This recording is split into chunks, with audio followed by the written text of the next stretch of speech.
Bismillahirrahmanirrahim. Alhamdulillahi hamdan katsiran tayyiban mubarakan fih kama yuhibbu rabbuna wa yarda. Asyhadu an la ilaha illallah wahdahu la syarikalah wa asyhadu anna Muhammadan abduhu wa rasuluhu sallallahu alaihi wa ala alihi wa ashabihi wa man tabi'ahum bi ihsanin ila yaumiddin. Amma ba'd. Rasulullah sallallahu alaihi wasallam dahulu pernah mengingatkan sahabat-sahabatnya, la yadkhulunal jannah man kana fi qalbihi mithqalu dzarratin min kibr.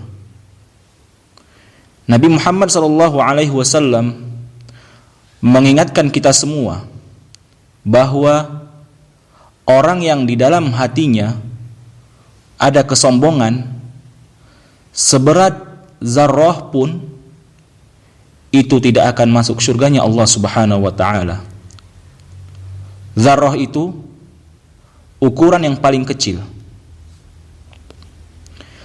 Peringatan keras ini haruslah kita ingat, barakallahu fikum. Jangan sampai kita biarkan ada kesombongan di dalam hati kita, walaupun sedikit pun.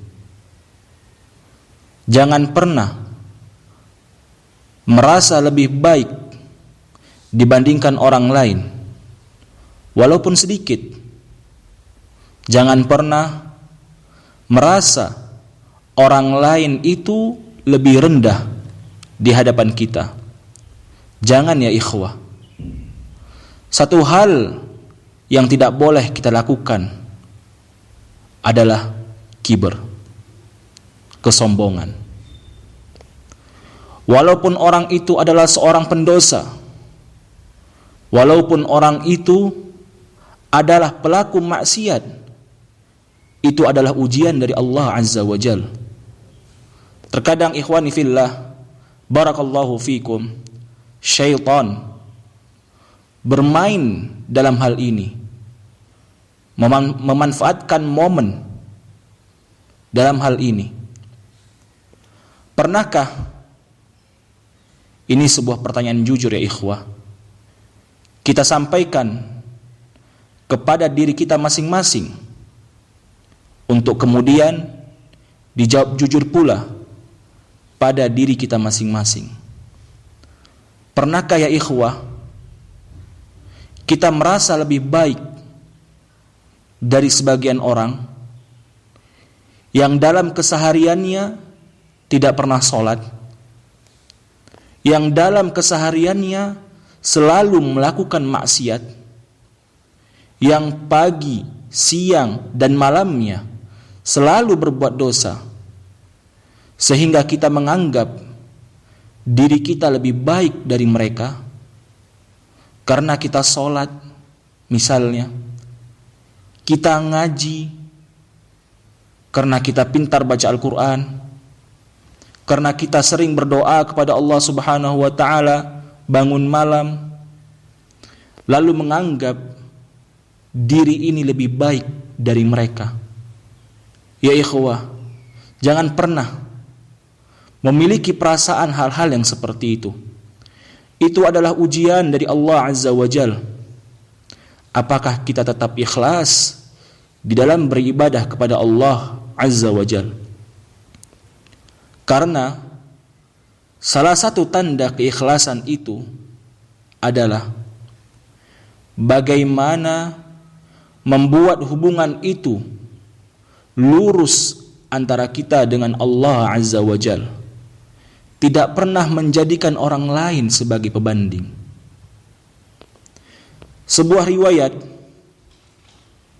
disebutkan oleh Nabi Muhammad sallallahu alaihi wasallam di dalam hadisnya yang sahih.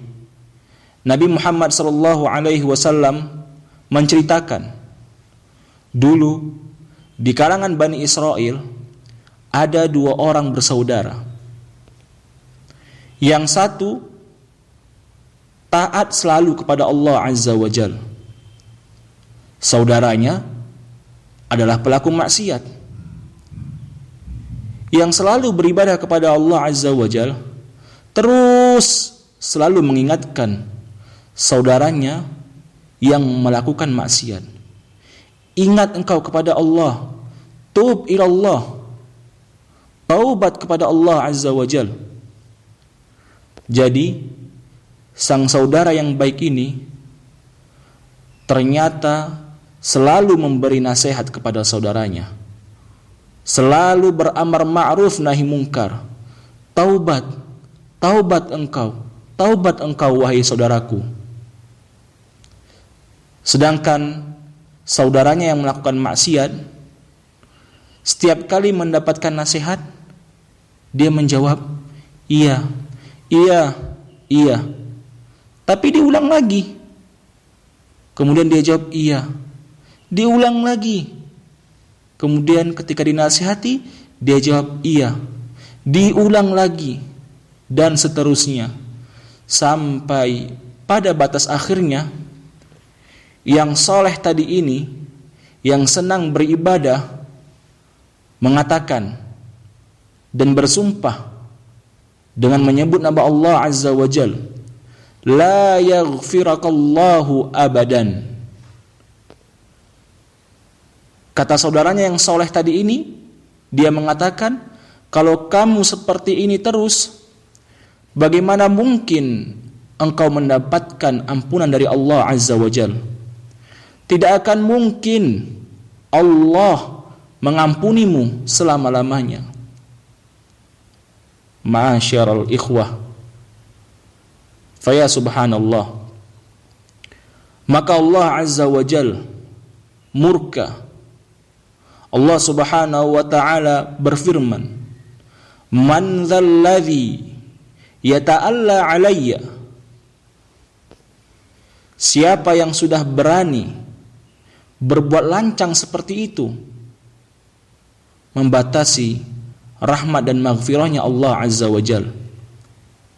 Kemudian Nabi Muhammad sallallahu alaihi wasallam mengkhabarkan, orang yang senang beribadah tadi akhirnya disiksa Allah Subhanahu wa ta'ala karena dia menganggap dirinya lebih baik, karena dia menutup pintu hidayah untuk orang lain.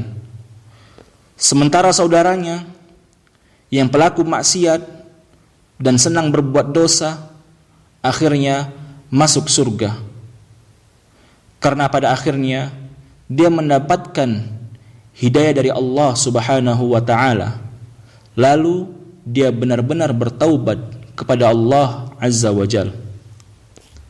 Ini alasan kenapa kita dilarang oleh Islam untuk berbuat sombong.